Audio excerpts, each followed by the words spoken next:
Have you ever felt like your prayers weren't being answered? That despite all your faith, God seemed silent?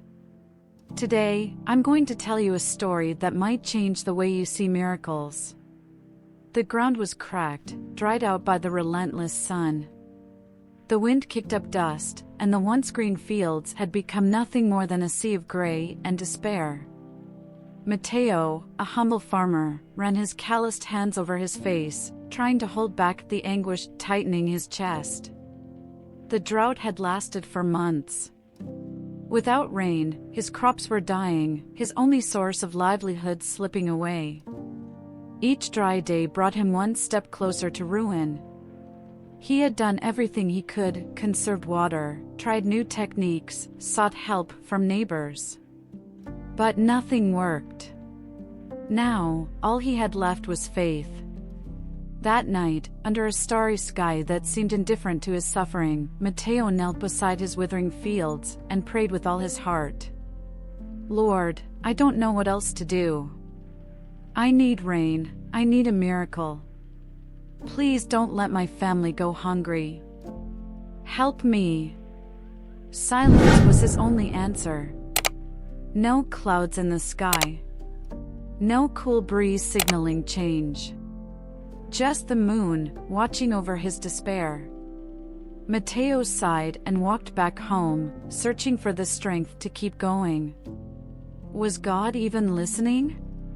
Or this time, would he have to accept defeat? Little did he know, the answer was already on its way, just not in the way he expected. The next day, Mateo woke up with the same heaviness in his heart. The drought continued, and his crops looked more fragile than ever. But even without seeing a solution, he decided to stick to his routine. He grabbed his tools and walked to the field, determined to do whatever he could.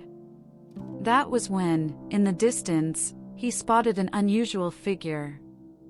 An elderly man, dressed in worn-out clothes and holding his staff, was slowly making his way toward him. The stranger had a calm expression, as if the scorching sun and dusty road didn't bother him at all.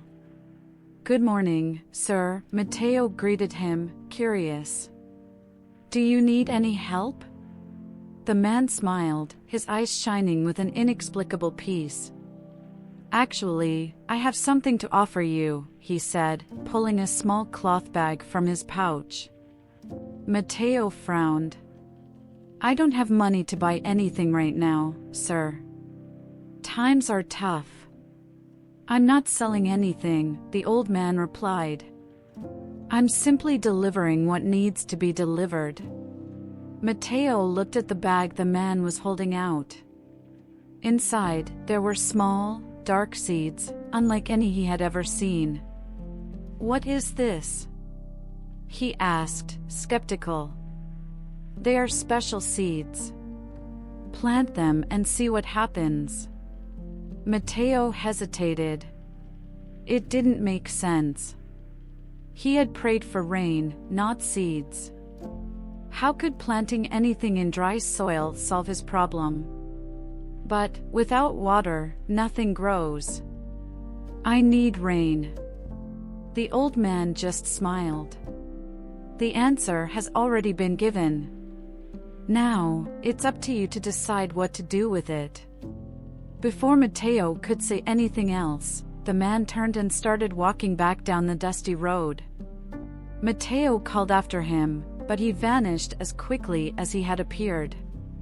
With the small bag of seeds in his hand and his mind full of doubts, Mateo went back home. He didn't know what to think. Was this a sign? Or just another illusion in the midst of his desperation? Not understanding, but unable to bring himself to throw the seeds away, he placed them on the kitchen table and spent the night lost in thought. He had asked for a miracle. But would he have enough faith to recognize it? Mateo woke up before sunrise, but that morning, something unsettled him more than usual. The mysterious seeds were still on the table, silently challenging him. He didn't know what to do with them. He ran a hand over his face, trying to push away the doubts. What had that old man meant? How could planting in dry soil solve anything? All he needed was rain, not seeds. For a moment, he thought about ignoring what had happened and continuing his struggle the way he always had. But deep down, a persistent voice whispered that maybe these seeds were the answer he had been praying for. Maybe God was testing his faith in a different way. So he decided to do what he knew best, act. He grabbed his hoe and walked to the field. The ground was hard, cracked from the relentless heat, but he knelt down and began digging small holes, planting the seeds one by one. As he worked, his thoughts swung between hope and fear. What if this was all for nothing? What if he was wasting his time and energy? Neighbors passing by stopped and watched with confusion. Some even laughed. "Mateo, have you lost your mind? Can't you see this land is dead? What's the point of planting without water? You're wasting your time." He heard every comment but stayed firm. He didn't have answers, but he had faith. And deep inside, he felt he couldn't simply ignore this opportunity. He finished planting, took a deep breath, and looked up at the sky. No clouds. No sign of rain. Just a deep silence, as if the universe itself was waiting to see what would happen next. He had done his part. Now, all he could do was wait. Days passed, and the land remained dry. The sky stayed merciless, no clouds, no cool breeze, no sign of change. Every morning, Mateo went to the field, watched the soil, and waited for any sign of life, but nothing happened. Doubt began to weigh on his shoulders. Had he made a mistake? Had he wasted his last bit of strength on empty hope? The neighbors kept mocking him. "He still thinks something will grow in that soil? Poor Mateo, he's lost his mind." He heard them, but tried not to let their words sink in. Still, the silence of the land hurt more than any comment. Even without understanding, Mateo decided to keep caring for what he had planted. Every day, before the sun reached its peak, he carried what little water he had left and carefully poured it over the soil. The liquid disappeared instantly into the cracks, swallowed by the dryness. He looked up at the sky and prayed, "Lord, I've done what I could. If this is truly your answer, then help me not to give up." Time kept passing, and nothing sprouted. But Mateo, exhausted and with no guarantees, refused to quit.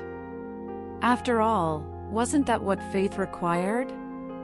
And just when he least expected it, something finally happened.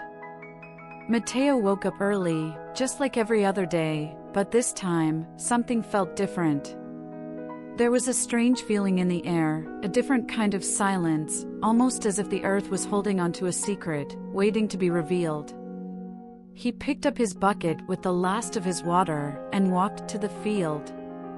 The sun was still low on the horizon, casting a soft light over the dry ground. He sighed, preparing himself for yet another day of waiting. But then, his eyes widened. Right there, in the middle of the cracked earth, was a tiny green sprout. Mateo stepped closer, hardly believing what he was seeing. He knelt down and brushed his fingers over the delicate plant. It was real. Fragile, but alive. His heart pounded. Was this just a coincidence? He looked around, searching. And then, he saw another. And another. Tiny green shoots emerging from the dry soil, defying the drought, defying logic. The sight filled him with a joy he hadn't felt in a long time. My God, it's happening. The same neighbors who had mocked him now stood at the edge of the field, stunned. How is this possible? One murmured, "Nothing should be growing in this soil," another said, amazed. Mateo didn't answer. He just smiled. Because deep down, he knew this was no coincidence. This was an answer. A reminder that faith, when paired with action, always finds a way. The miracle had begun. Days passed, and the tiny sprouts kept growing. What once seemed impossible was now a reality before everyone's eyes. While the neighbors' fields remained dry and lifeless, Mateo's land, against all odds, was thriving. The plants grew quickly, faster than anything he had ever cultivated before. Their stems were strong, their leaves green and vibrant. And then, the first fruits appeared. Mateo carefully picked one. It was unlike anything he had ever seen. The skin was firm, but when he opened it, he found a golden, juicy pulp inside. He took a bite and was astonished. The taste was sweet, rich, and nourishing. He could hardly believe it. Those seeds truly were something special. Word spread through the village. The same neighbors who had once laughed at him now approached, curious and amazed. "Mateo, what kind of plant is this? How did you make it grow without water?" He looked at the fruit in his hands, knowing it could feed his family for a long time. "I'm not sure," he said. "But I know it was a gift." The neighbors started asking to taste it. Some even wanted to take seeds to try planting them as well. Remembering how the gift had come to him, Mateo decided to share. He didn't know where the seeds had come from or how they had survived the drought, but he knew one thing: he wouldn't keep this miracle to himself. And so, the harvest he had never expected became something far greater than he could have imagined. Mateo felt his heart pounding as he watched his fields flourish. Deep inside, he knew these seeds were not ordinary, that there was a greater purpose behind this miracle. The fruits were plentiful and resilient, and against all expectations, they kept growing, even without rain. With his harvest, he was able to feed his family and share with the same neighbors who had once doubted him, but now approached with respect. One day, a man named Sebastian, one of the oldest farmers in the region, walked up to Mateo, holding one of the golden fruits in his hand. He studied its skin with a mix of admiration and skepticism. "I planted one of these seeds in my land, Mateo," he said, scratching his graying beard. "And to my surprise, it sprouted." Mateo smiled.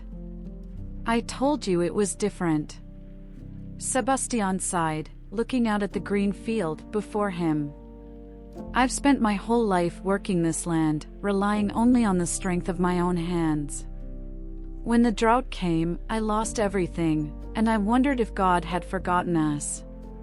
But then I see you, planting something no one believed would grow, and I realized maybe I've been looking at everything the wrong way." Mateo remained silent for a moment, feeling the weight of those words. He himself had doubted. He himself had thought his prayers had gone unheard. But now, as he stood before his fields full of life, he understood God's answers don't always come in the way we expect. "I asked for rain too, Sebastian," he admitted. "But instead, God gave me seeds. At first, I didn't understand. I wanted an immediate solution, but he gave me something that required patience and faith." The old farmer nodded, thoughtful. Maybe that's how miracles happen.